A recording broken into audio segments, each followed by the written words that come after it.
Oh, what it do, baby? It's your boy HD, aka Wallace Frazier. Chilling at the head of the table where the bosses sit, stunning everything in sight, whether it's in the bloodline or corporate. Walk me That's out right. there, made a big smile, little handcuff by officers. Hold Hold on, on, I wait. think they lost the script. We got some shooters. Pow. It's off the hip.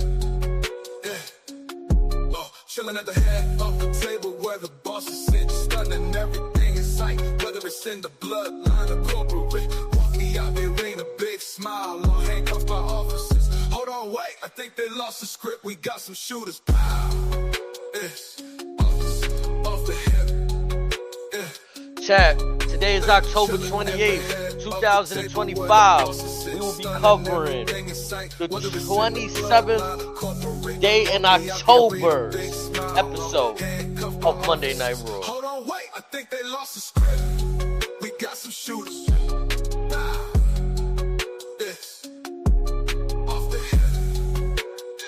That was yesterday's episode. We coming to you first the next day, digesting the thoughts. I sat back and watched it again a little bit this morning because I got a strong theory, chap. I personally feel that,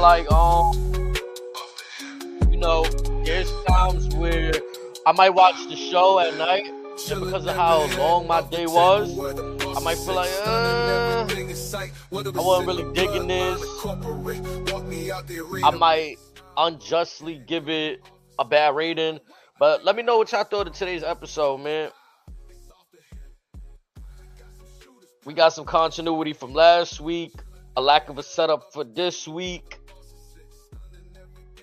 Maybe we get some more on Friday.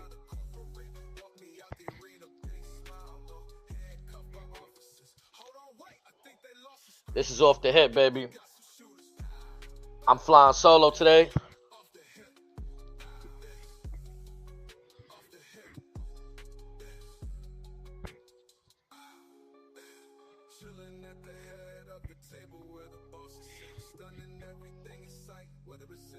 Let me get this ticker off of here real quick, yeah.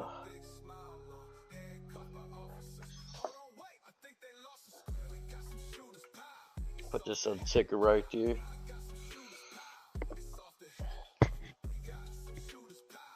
Appreciate everybody pouring in this morning. Let's go.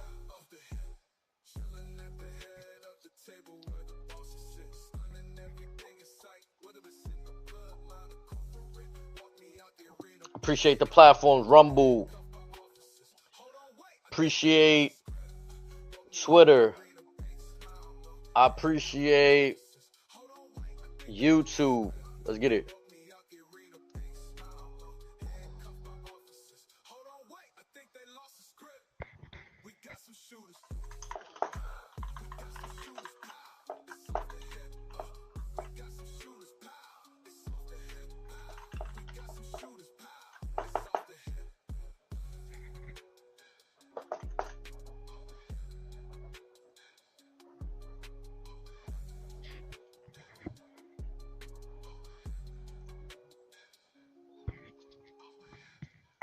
Chat.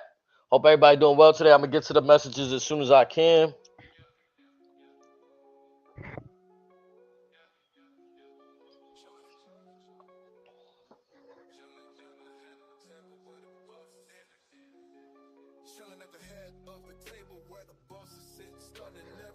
All right, y'all. Let's get into it. Jey Uso won the #1 Contenders Battle Royal on October 20th.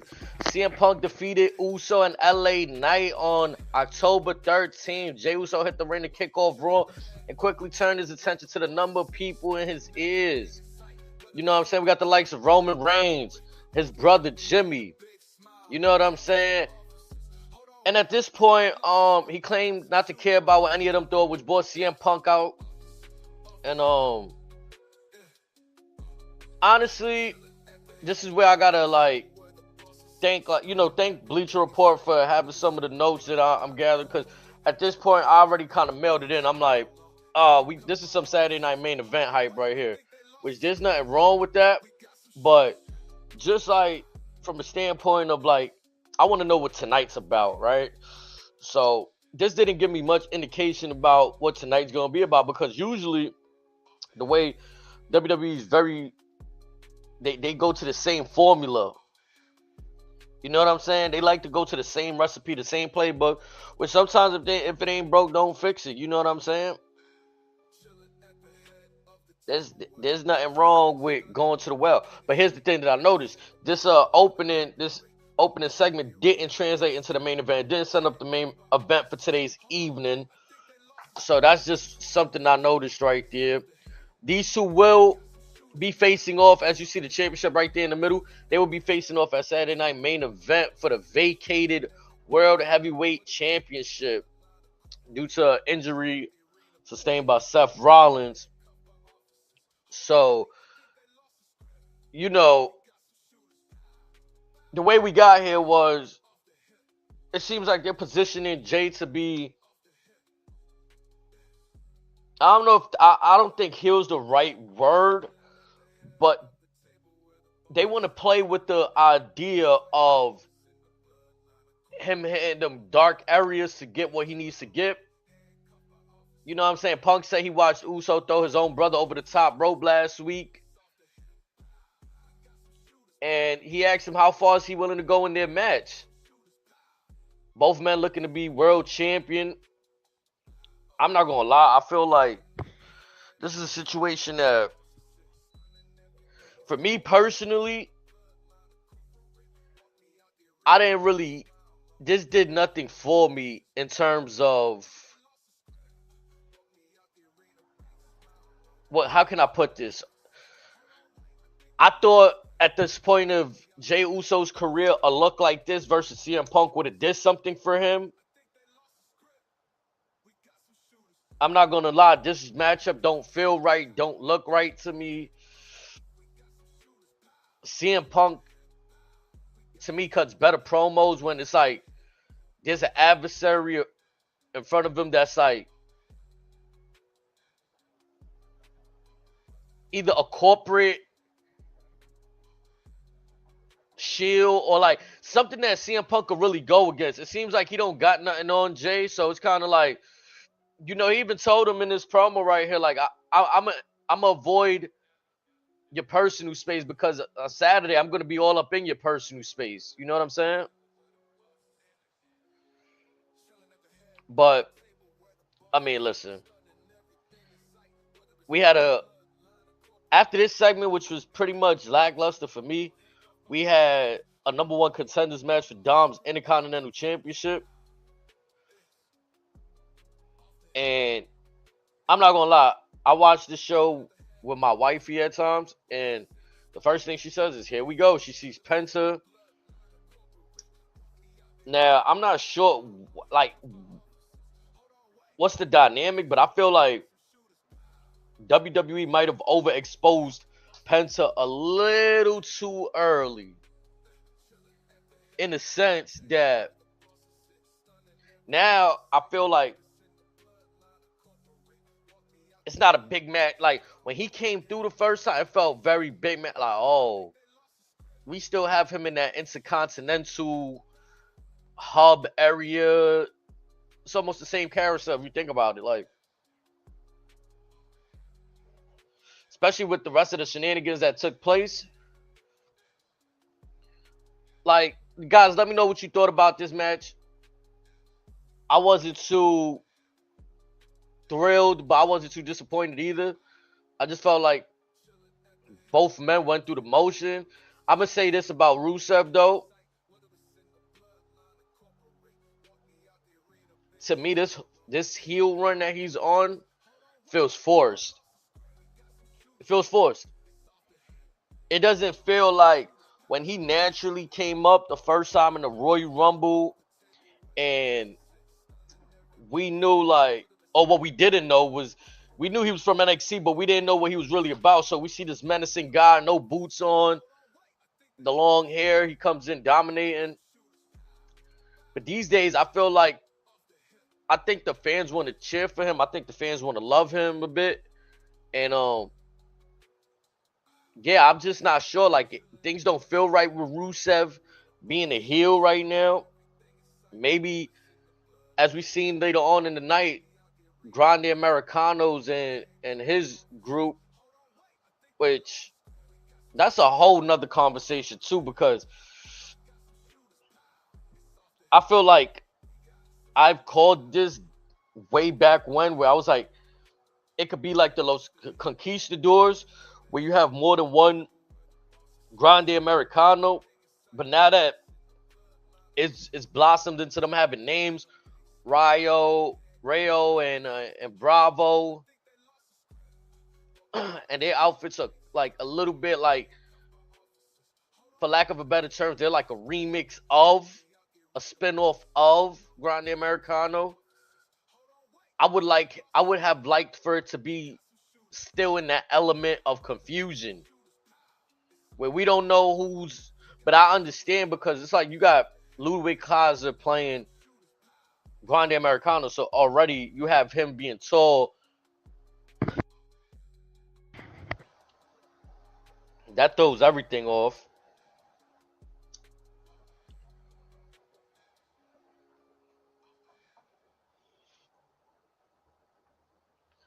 So the faction's name is Los Americanos. Are they working with Dominic Mysterio?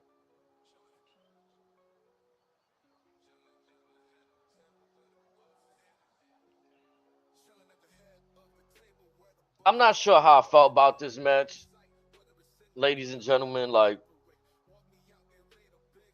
if I'm not mistaken, Rusev and Penta, both, it was like a double disqualification because of the match got thrown away. So there was basically no winner.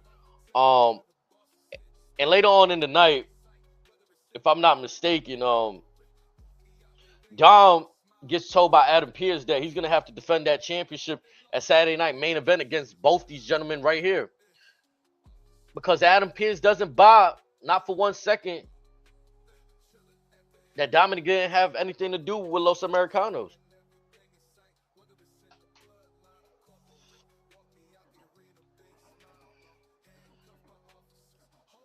We had the Dominic Mysterio backstage. He's bragging and boasting how he's won. He shouldn't be having to defend his championship.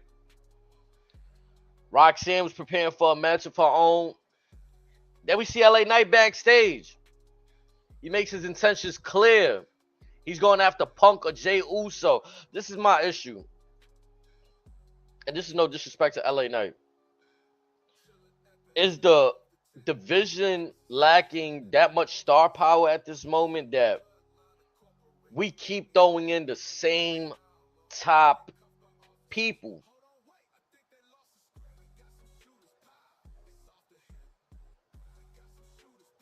And then on top of that, I'm going to jump around a bit here because this is what my mind is telling me to do. You got Braun Breaker in that backstage segment with Paul Heyman, and he seems like he still doesn't understand, doesn't buy into what Paul Heyman is telling him. He's kind of like, bro, the quickest way for me to get that championship was for me to be in the Battle Royal. Paul Heyman goes on about some bull crap about, oh, we can't do that because we'll all three get suspended. Basically saying you're barking up the wrong tree with Adam Pearce. Since when has Paul Heyman become worrisome about management? Things to watch out for there. I feel like they slow stroking this Braun Breaker stuff. Honestly, I get it. They create moments. WWE creates moments. But it's time to create moments in other fashions. You know what I'm saying? Chat, give me 1 second. I got to answer my door. I'm going to put this music up as an intermission as I come back. We got some shooters, pow. It's off the hip. We got some shooters, pow. It's off the hip. We got some shooters, pow. It's off the hip.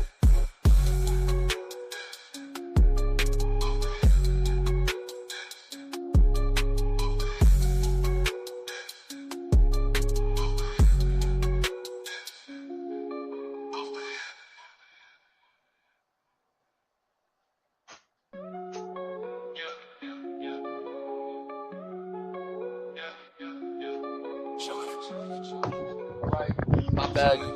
I apologize for that. An unexpected door ring right there.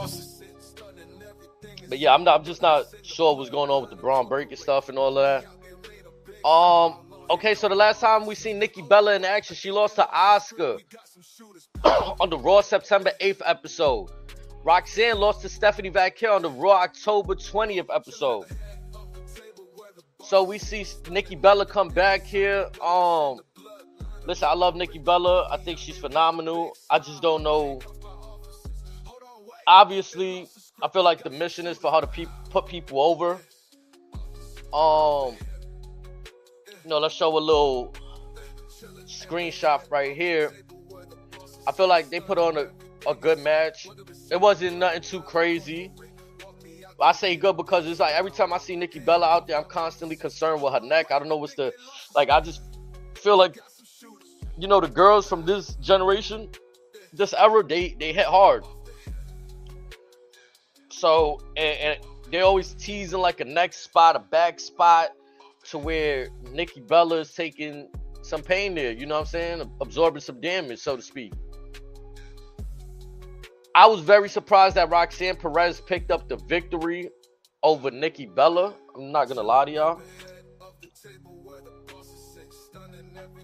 Like, I thought this would be time for us to see Nikki maybe, I thought she would come back for a run or something. Like I said, it seems like she's coming over to put people over. Maybe there's something bigger in line. We see her partnered with Stephanie Vaquer, but it's her sister on the way. Does Liv Morgan come through at some point to rain on this parade? We got to see where. I want to keep a close eye on that, see where things go with that. If you know what I'm saying. We move on to the match that was made from that backstage segment when Paul Heyman told Braun Breaker, there's another man that shares the same vision as you. And that man is LA Knight, and you have a match with him soon. So we get into that match. The last time LA Knight was in action was in the Battle Royal, which obviously he didn't pick up the victory there. Braun Breaker and Bronson Reed were last seen defeating Cody Rhodes and Randy Orton on the October 3rd episode. And listen, these two in the ring are just like, I can't complain. I'm not going to lie. Like, it do feel like we got the same carousel of people out there. I can't remember too much for me where I see LA Knight and Braun Breaker in the ring a whole lot, so it didn't feel that bad. There was some good spots right there with the corner spots, the jumping to the top rope, the Frankensteiner, LA Knight avoiding the Frankensteiner. It was a lot of good stuff. The ending to me could have been better in a sense that this is a chance for like when LA Knight did that springboard elbow. If Braun Breaker would have just kipped up and speared him from there, it'd have been cool. But it was just kind of like he kipped up. LA Knight missed, landed on his feet, and then Breaker just ran off the rope for a spear, which is also dope itself. Yeah, like the matches for the evening, I had nothing to complain about. There was also a segment where Adam Pearce was ready to give Maxine Dupree another championship match because of the disqualification from Becky Lynch. But Maxine said, no, let me give a call to a friend that may be able to help me with this. So that's something else we got to watch right there. I was surprised by the placement of that Braun Breaker match, kind of like right there at the top of the hour, if I'm not mistaken. And then also from the backstage, we got Finn Balor and JD. They want a rematch for their tag team titles. But Adam Pearce says in order to do that, before you even get there, both you guys threw somebody out of the Battle Royal last week, and he wants his get back. And that man is Sheamus. So JD quickly steps up. Oh, I'll take on Sheamus. And when I beat him, we want our tag team title shots. Okay, like, all right. I'm gonna be honest. I wasn't like completely sold on JD. Like I know he could go, but in terms of him being like one of those guys that's gonna be like, man, listen, I'm ready to take on anybody. I thought he was kind of like the fall guy of Judgment Day at one point. So to see him break out of that, it's kind of dope for me. I'm not gonna lie to y'all. I did enjoy that. I thought it was cool. We see Sheamus versus JD McDonough. Now this is one of those pairings that like I was skeptical, like, how would this go? But again, JD, he's great at selling. The Celtic Warrior is the ultimate professional. A little interference from Finn Balor allow him to capitalize. So all in all, JD picks up the victory with help from Finn Balor against Sheamus. I think to me that had to be one of the more shocking results of the evening, along with Roxanne Perez picking up the victory clean there, if I had to say so myself. This is another great match of the evening. I think the in-ring work was phenomenal on Monday Night Raw. The only thing that are in question for me are the promos. Like, I'm looking at that opening segment with Punk, with Jay. I'm looking at the backstage segments with Jay and Jimmy. And listen, I don't know if the talent are just given a lot of rope these days to where they're just like, giving a very blanket statement, bullet point, so to speak, where it's like, yeah, just go touch on this. You're like really not giving them no direction. You're not giving them no wiggle room to create a story out of what they're about to say. So it sounds like sometimes when Jay is speaking, he doesn't know what to say. Or it's that he's fighting with making it look so real that it's escaping from realism, in my opinion. It's too much. Like in real life, people will stutter when they speak. You won't get every word out correctly. But certain mannerisms that are taking place within these dialects are kind, even with Braun Breaker and Paul Heyman, it's kind of like if you're gonna ask questions and you're pressed about it and you're pissed off, you're gonna be pissed off. Like Braun Breaker's kind of just like, I'm watching his promos backstage and it's kind of like, well, Paul, what are we doing here? It's kind of like, it feels very weird. Am I alone there, Chad? Do I feel like the promos in WWE are a bit like weird right now? Like, I even remember last week the fans were chanting, "This is awkward," because Adam Pearce asked Braun Breaker to hand over the title, and Braun Breaker said, "Say please." Are they doing too much with the characters in terms of making Jay look too soft, in terms of lack of better words? I'm gonna just say soft. And like he doesn't look confident. He's always questioning himself. He's in doubt. Now let me put it in sports terms. If this was one of your favorite teams, the New York Knicks, the Dallas Cowboys, the Giants, whatever team in sport you watch, and your team is going out there like, I don't know if I got what it takes to win a championship.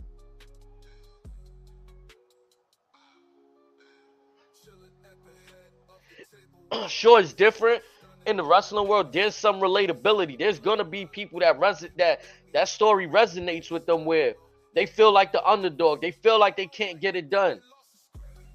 But for me, this is off the hip. This is my channel, my recap, my review, my opinion. I'm not rolling with everybody else saying and feeling. I believe if you're a competitor at the World Heavyweight Championship level, to win me over, I need to see confidence. I need to see a huge win, which should have been when he won against Gunther at WrestleMania.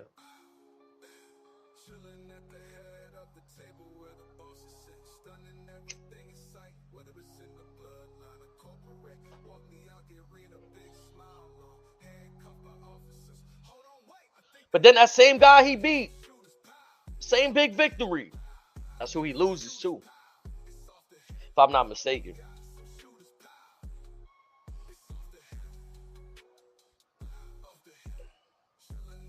JD McDonough won. Adam Pearce grants Finn Balor, McDonough the demands for the tag team titles next week.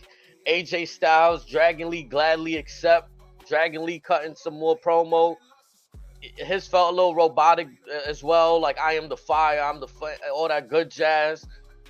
I was happy that the guy got to speak a little bit. We seen some personality out of him. It's good to see Dragon Lee away from Rey Mysterio.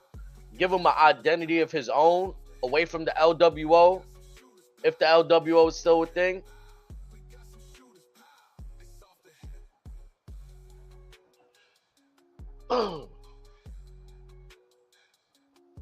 I'm just still stuck on the promo stuff because, I mean, like, if we look at the ring work, I mean, most of these guys and girls are in the best shape in the world for what they do, even out of athletes in general. Like, look at the height, look at the angle that Braun Breaker got on this spear right here. He even did a flying knee early in the match that was impressive. I've seen him do it before. So it's just always impressive to see him do.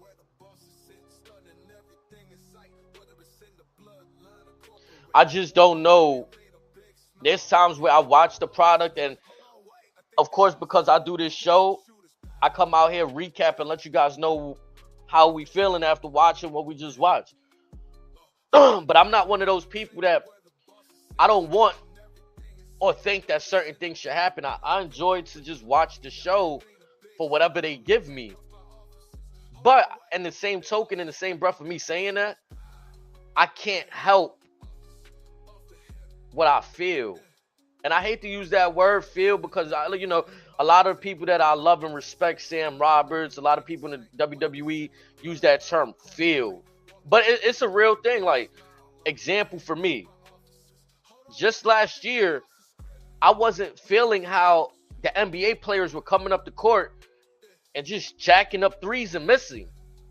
But this year, watching about almost every game, I haven't watched last night's games. Watching every game up until last night, I don't see what I see last year. I don't feel what I felt about basketball last year. And the same with wrestling. I don't feel what I felt about 2 years ago when Cody was trying to finish his story. And it wasn't just about Cody, excuse me for tapping the microphone. It wasn't just about Cody finishing his story. It was everything surrounding that. Like, we still had the bloodline. We still had the final boss. We still had the upcomings of Solo Sikoa. The uncertainty surrounding Roman Reigns' future, legacy, all of those things were fire to me.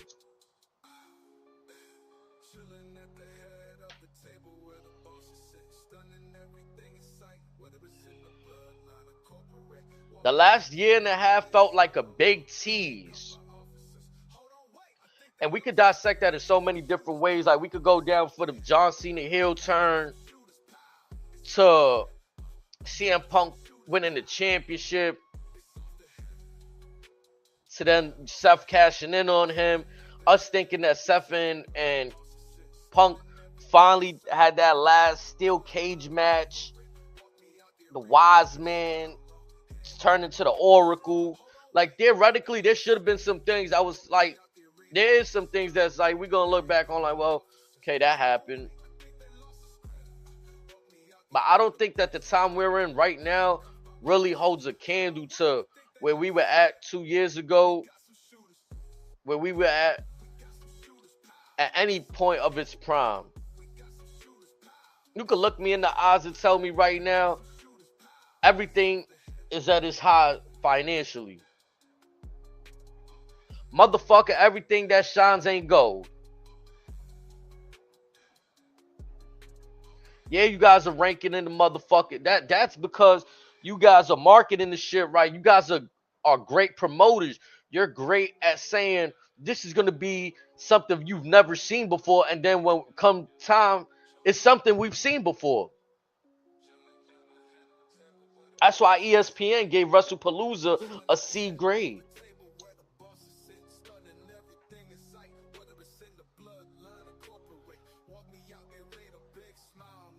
You're no different than the guy from an urban area looking to move his local pharmaceuticals. And in doing so, he's promoting it as the best thing in the area. That's what good promoters do. That's what great promoters do. They sell.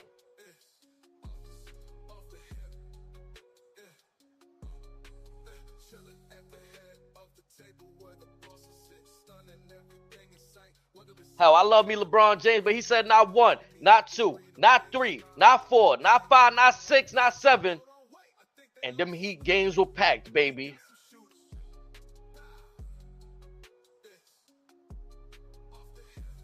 Just think about it. Let me know where y'all at with it. How y'all feeling about the promos and the in-ring work? Like I said, I think the in-ring work, phenomenal. Which leads us to the main event. We had Charlotte Bliss and Alexa Bliss take on Lyra and Bayley. Now, to me, I didn't know this match was happening. I didn't have it slated on my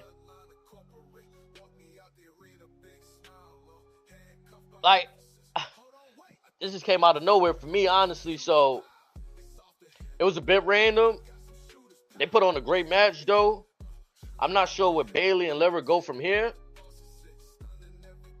I think we kind of get a glimpse of where Charlotte and Alexa go from here.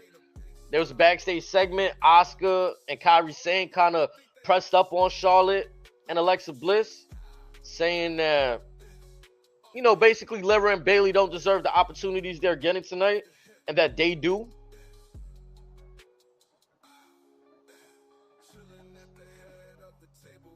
So we should see what be happening with the women's tags. They're on the cusp of breaking, I think, title defenses, and they've only held the belt for less than 100 days, if I'm not mistaken. WWE is looking to break that record.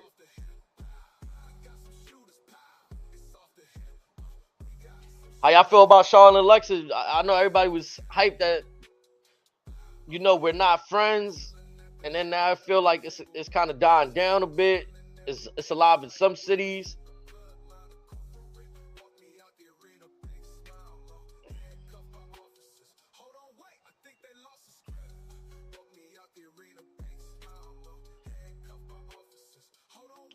Let us know, chat, how y'all feeling in the comments. I'm also thinking about, you know, just for fun, if I could keep up with the product as much as I want to, I was thinking about at the end of the week, possibly at the end of a Friday night, maybe Saturday morning, breaking down my match for the week for each promotion.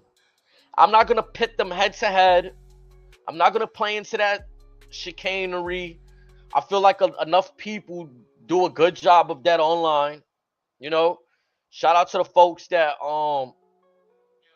want to compare the products. I was never one to compare Coca-Cola and Pepsi. It is what it is. Different strokes for different folks. I just react to what I see. That's what I hope you guys and girls get from this product that I'm delivering to y'all. I'm not here to just tear anything down for no reason.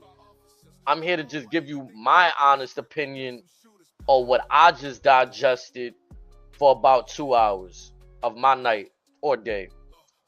And I'm looking to share that with you guys and hoping that y'all share with me what y'all feel, what's in y'all thoughts and minds pertaining to wrestling and what we're seeing out there. I'm not really big on the dirt sheet stuff. I don't care who's dating who. I don't care that a wrestler wants to slap another wrestler or some person speaking online. Personally, if that is going on, it's happening. Is it to speak about on a different moment, on a different platform, sure.